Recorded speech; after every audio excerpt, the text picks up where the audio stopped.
Monsieur le Président, bonjour à toutes et à tous. Monsieur le Président du Conseil exécutif, le quinquennat d'Emmanuel Macron devait aboutir à une réforme de la Constitution et la Corse allait y être inscrite. Cela ne correspondait pas pour autant à un ambitieux processus politique que les 56% obtenus au suffrage universel par notre liste auraient pu nous laisser envisager dans le cadre d'une saine démocratie. Il n'en fut rien. Et ce, pour une sombre affaire d'usurpation de fonction au cours d'une manifestation par un proche chargé de mission d'Emmanuel Macron. À quoi tiennent les évolutions politiques, me direz-vous? Dans ce contexte est venu s'ajouter un projet de loi dite 4D pour décentralisation, différenciation, déconcentration et décomplexification. Pourtant, le quinquennat d'Emmanuel Macron a davantage été marqué par le sceau du centralisme et de la verticalité. Maires, présidents de région s'en sont régulièrement plaints. Ce projet de loi semblait enterré notamment par la crise sanitaire. Le 9 février dernier, le député Michel Castellani interrogeait le gouvernement à propos de la dite loi. Il rappelait en préambule de sa question que le Premier ministre avait déclaré en janvier que cela ne serait de toute façon ni une révolution ni un nouvel acte de décentralisation. Le député Castellani demandait au gouvernement si cette réforme territoriale, à travers cette loi, serait menée à terme avant la fin du quinquennat. La réponse du gouvernement, par la voix du secrétaire d'État Joël Giraud, a consisté à rappeler que des évolutions étaient possibles seulement dans le cadre de la loi et de la Constitution. Vieille rengaine gouvernementale que l'on connaît bien à présent en Corse. Le secrétaire d'État a clos son intervention en précisant que le calendrier parlementaire était extrêmement chargé et que l'examen de la loi, par conséquent, ne pouvait pas encore être annoncé. Or, à peine 4 jours plus tard, le 13 février, le Premier ministre Jean Castex, lors d'un discours prononcé à Orléans, rappelait que son ambition était, j'ouvre les guillemets, de réarmer l'État déconcentré, de réarmer l'État territorial et de réarmer notamment l'État départemental. Et qu'il comptait présenter au Conseil des ministres, au début du printemps, la loi dite 4D après son envoi imminent au Conseil d'État. Ma question, Monsieur le Président, est donc la suivante. De quelle manière avez-vous été consulté ou associé aux discussions préparatoires, notamment auprès de Madame la ministre Jacqueline Gouraud, et quelle est la place de la Corse dans ce projet de loi, notamment en termes de décentralisation et de différenciation? Nous craignons, Monsieur le Président, qu'il s'agisse en fait d'une sorte d'alignement des régions de droit commun sur la Corse, plutôt que d'une réelle possibilité pour l'île de faire valoir des politiques publiques adaptées à ses spécificités, en plus d'une déconcentration de l'État dans l'île au profit exclusif de la préfectorale. Merci de votre réponse. Merci, chers collègues. Alors, le président du Conseil exécutif qui a sûrement beaucoup de choses à nous raconter à cet égard. Vous avez la parole, Monsieur le président du Conseil exécutif. Je vous sens suspendu à mes lèvres et plein d'espoir sur les perspectives que je vais tracer, Monsieur le Président de l'Assemblée de Corse. Donc, chers collègues, rapidement, je crois que votre question emporte déjà réponse.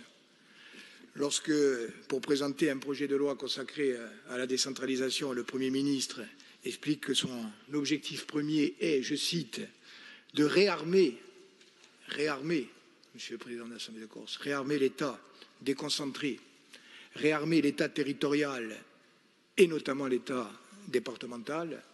Je crois que dans les 4D, celui qui prime est manifestement celui de la déconcentration.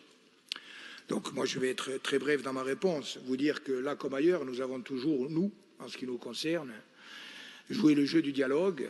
J'en veux pour preuve que la seule consultation réelle, ou plus exactement proposition de consultation qui nous a été faite, est intervenue le 13 octobre 2020 pour une réunion prévue le 15 octobre 2020. Malgré la brièveté des délais et l'absence d'ordre du jour annoncé, je me suis rendu à cette réunion dite de concertation qui s'est tenue par visioconférence sur le projet à l'époque 3D, le 4e n'avait pas encore été rajouté. Et participaient à cette réunion les 2 préfets de l'île, les parlementaires insulaires, des maires et présidents de PCI, et également Madame Gouraud qui avait donc pris l'initiative de l'organisation de cette rencontre. Malheureusement, cette réunion n'a débouché sur aucun élément précis dont acte. Il semble que ce projet de loi soit en l'état largement enterré. Je rappellerai simplement, en ce qui nous concerne, quelques points fondamentaux. D'abord, que pour nous, l'objectif est d'avoir une prise en compte constitutionnelle de la spécificité de la Corse qui nous permettra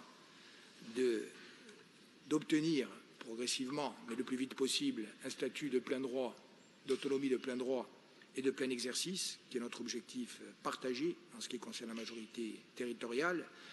Deuxièmement, que ce statut pourrait notamment être sanctuarisé au-delà de la mention dans la Constitution qui implique une révision dans une loi organique qui viendrait organiser le statut d'autonomie de la Corse, et que nous continuerons à travailler dans ce sens, et que dans cette perspective, les députés de la Corse, Jean-Félix Accoy, Michel Castagne et Paul-André Colombagne, ont déposé une proposition de loi qui sera évoquée dans les prochaines semaines et qui visera notamment à faire des propositions en matière d'évolution sectorielle de la collectivité de Corse et de ses prérogatives, notamment pour lutter contre les phénomènes de spéculation foncière et immobilière dans l'île, une discussion parlementaire qui sera l'occasion de remettre en perspective les demandes et les objectifs qui sont les nôtres. Et je finis en disant qu'après la réunion du 15 octobre 2020, il y avait une réunion du 21 octobre 2020 qui était prévue de très longue date, avec un colloque qui était tenu à l'initiative du président de la collectivité territoriale de Martinique et qui réunissait les collectivités de Corse, de Guyane, de Martinique, de Saint-Barthélemy,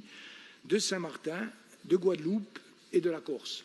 C'est la fameuse réunion, vous savez, du 21 octobre où j'avais choisi de maintenir mon engagement de participer, qui était prévu de longue date, plutôt que de me rendre à Matignon où un déjeuner était prévu, un déjeuner sans véritable enjeu.